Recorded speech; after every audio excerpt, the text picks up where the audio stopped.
बिस्मिल्लाहिर्रहमानिर्रहीम। अस्सलाम वालेकुम। मैं हूं करामत मुगल और मेरे साथ हैं बिशारत राजा साहब, सुप्रीम कोर्ट करते हैं, रिपोर्टर हैं।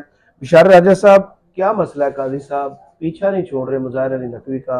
इस्तीफा ले लिया, जान छोड़ दी उन्होंने, पूरी ग्राउंड खाली कर दी, तदबीरें भी दे रहे हैं, वजूहात बता रहे हैं, लॉजिक्स बयान कर रहे हैं, पीछा क्यों नहीं छोड़ रहे? बिस्मिल्लाहिर्रहमानिर्रहीम। बहुत शुक्रिया मुगल साहब। पीछा एक तो आज उनका केस था जो सुप्रीम जुडिशल काउंसिल की कार्रवाई हो रही थी ना। एक तो सुप्रीम कोर्ट में भी एक 5 रुकनी बेंच जो है वो समाअत कर रहा है आफिया शरबानो केस की।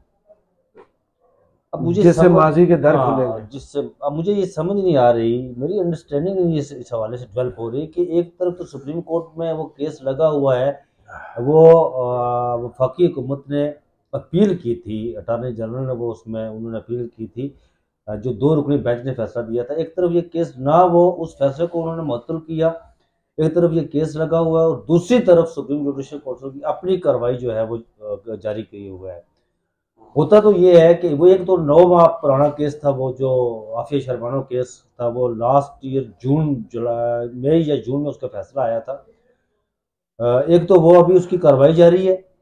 अच्छा, वो 9 माह पुरानी वो अपील थी, प्रैक्टिस एंड प्रोसीजर एक्ट के तहत अपील का जो मामला था वो 8/7 का फैसला आया था, जिसमें कहा गया था कि इसका माजी से इतलाक नहीं होगा। वो 9 माह पुरानी अपील फेडरल गवर्नमेंट ने दायर की, उसको सुन लिया गया, उसको उस अपील को काबिल समाअत करार दिया गया।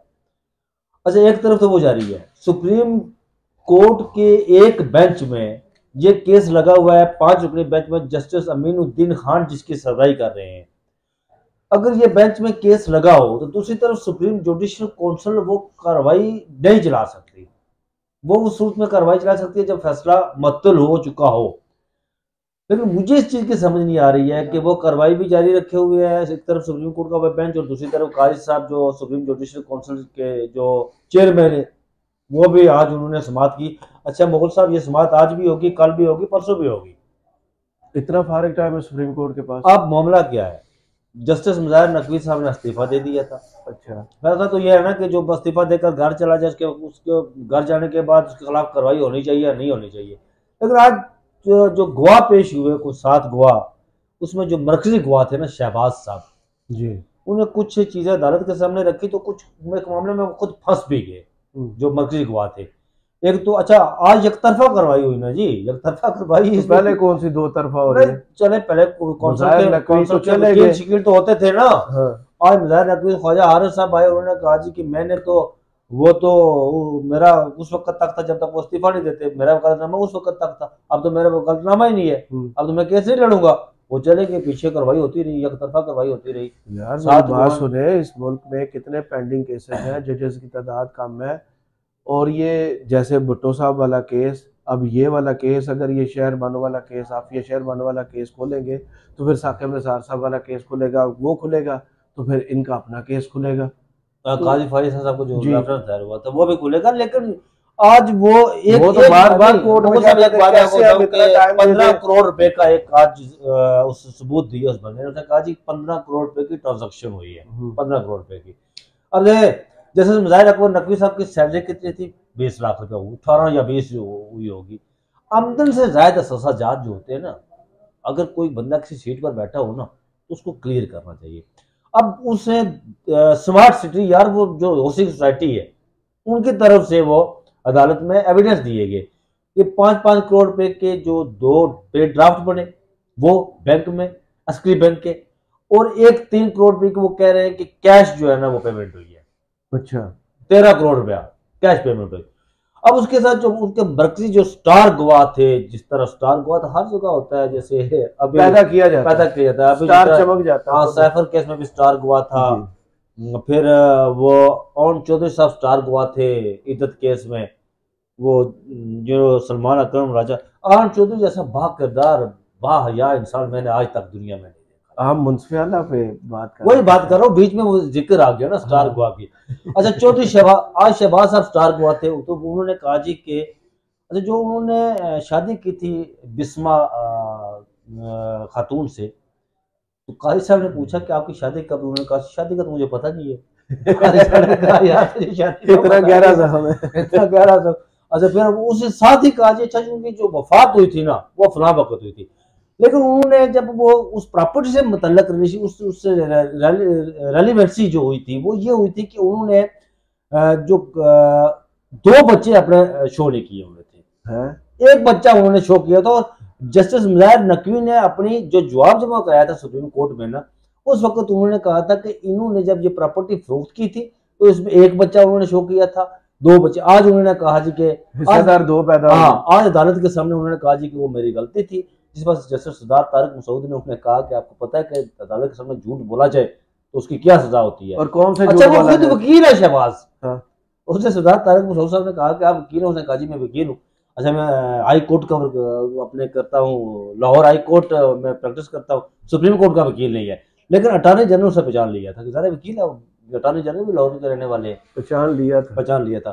फिर बीच में अब काजी साहब के बचने की एक ही सूरत है, वो बचने की सूरत ये है सर कि इनके जो बेटे वकील है ना, काजी साहब नहीं जैसे मुजाहिर नकवी साहब के बचने की जी, वो वकील बेटे अगर ये कहें या सोसाइटी वाले ये कहें जी कि हम हमारे जो सोसाइटी के केसेस थे ना वो इनके लॉ फर्म जो थी लाहौर में इनके बेटों की वो केस लड़ते रहे तो हम उन्हें पेमेंट करते रहे, लेकिन दूसरी तरफ मुझे जो लग रहा है ना कि काजी साहब चाह रहे हैं कि इस केस को नैब की तरफ भेजा जाए।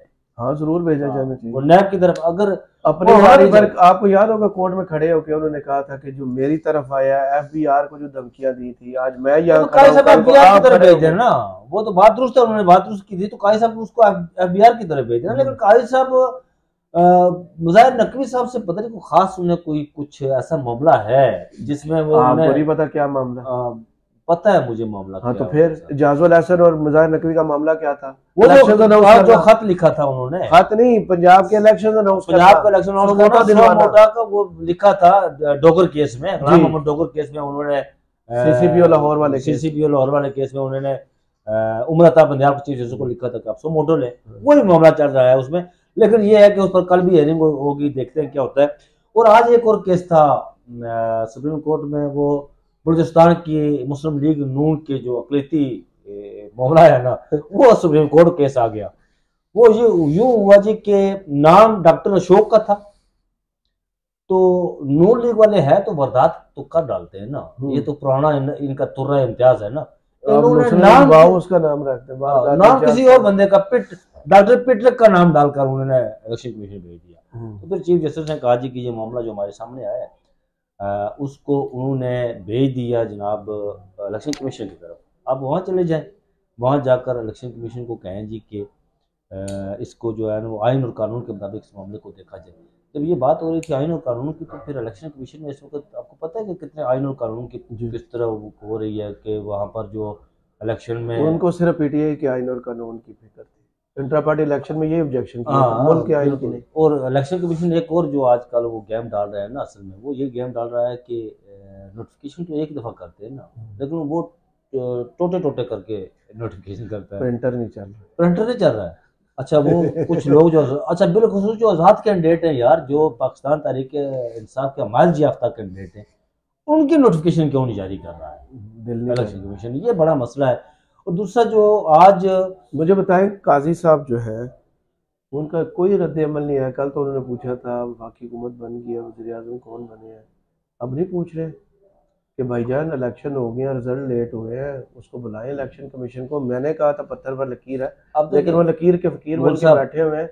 6-7 दिन मुगल साहब कल भी मैं किसी दोस्त के साथ बड़ा सीनियर कोर्ट रिपोर्टर है वो मुझसे ये बड़ा अच्छा उन्होंने वैसे बात की। कल वो कह रहे थे कि यार काजी साहब के कहने पर इंतखाबात हुए, उन्होंने हुक्म दिया कि 8 फरवरी पैरा भी तो उन्होंने देना ना, पैरा भी अब उन्होंने पैरा देना कि इंतखाबात को उसको जो है वो उस पर मोहर तस्दीक सबूत करें, जो मैंडेट लोगों को मिला उस मैंडेट को बचाएं। और कहें उंगलियां उठा रही है उसका कुछ जवाब कि कहें कि यार ये जो मैंडेट है ना ये इन लोगों का इसका एहतराम करें। लेकिन इस तरफ कोई बिल्कुल उस दिन उन्होंने वो छत की तरफ देखते थे, कहते थे यार बैरिया टाउन का केस है, वो 190 मिलियन वाला भी तो जिक्र था, वो क्या था? असल में कि असरानी वाला केस है तो ऐसे देख के कहते थे यार वो ताहियात नहली तो बड़ा बहुत बड़ा बड़ी सजा 184(3) के तहत कमेटी बनवाकर बेंच बनवाकर तो इस केस में अब तो पूरा मुल्क लटका हुआ है। अच्छा मुगल साहब, दिलचस्प बात यह है कि अगर जिस तरह अगर काजी फाइज इसाद साहब नहली वाले केस में वो मीर बादशाह के असरानी बलूचिस्तान से तल्लक रखता था, उस मामले में उन्होंने उसको 100 मोटो लेकर 184(3) के तहत बेंच बढ़ा दिया और फैसला कर दिया। मैंने किसी दोस्त से कहा यार काजी साहब 100 मोटो के बड़े खिलाफ थे। अच्छा, उसने कहा जी कि यार एक पटिशन, मैंने उसकी बात भी मान ली, ठीक है पटिशन लगी हुई थी तो उस पर उन्होंने ले लिया। लेकिन मुझे ये बताएं मुगल साहब कि इलेक्शन का मामला काजी साहब के पास कोई 2 दिन पहले मामला एक आया काजी साहब के पास, उनको अखबार से पढ़ के पता चला था। अखबार से पढ़कर क्या पता, टीवी के फट्टे उन्होंने बताया नहीं था। वही है ना, टीवी के फट्टू का भी जिक्र किया ना उन्होंने, बड़े बड़े फट्टू का फट्टे लगते हैं। लेकिन मैं ये कह रहा हूँ कि अगर वो वहां पर वो नहली वाले केस में वो 100 मोटो ले सकते हैं, या तो यहाँ भी ले सकते हैं ना, यहाँ क्यों नहीं ले सकते वो? मैं बोलूंगा तो आप मुझे नोटिस नहीं बोले, आप बोले। नहीं आपने नोटिस दिलवाना मैंने, बोले आप। यहाँ साहब ने पीटीआई का मसला है ना, कोई एक केस बताया जिसमें पीटीआई को रिलीफ सुप्रीम कोर्ट से मिला और काजी साहब की कोर्ट से मिला, तो आप रिपोर्ट करते हैं ना, बताएं। नहीं कोई ऐसा केस ही ऐसी चीज है कि इंसाफ सिर्फ एक जमात के लिए है। नहीं अल्हम्दुलिल्लाह कोई ऐसा मामला और पीटीआई को बताया ना आप। नहीं फैजाबाद का केस था तो उसमें फैजाबाद धरने वाला केस था तो एक बंदा निशाने पर था उसमें, हाँ जनरल फैज।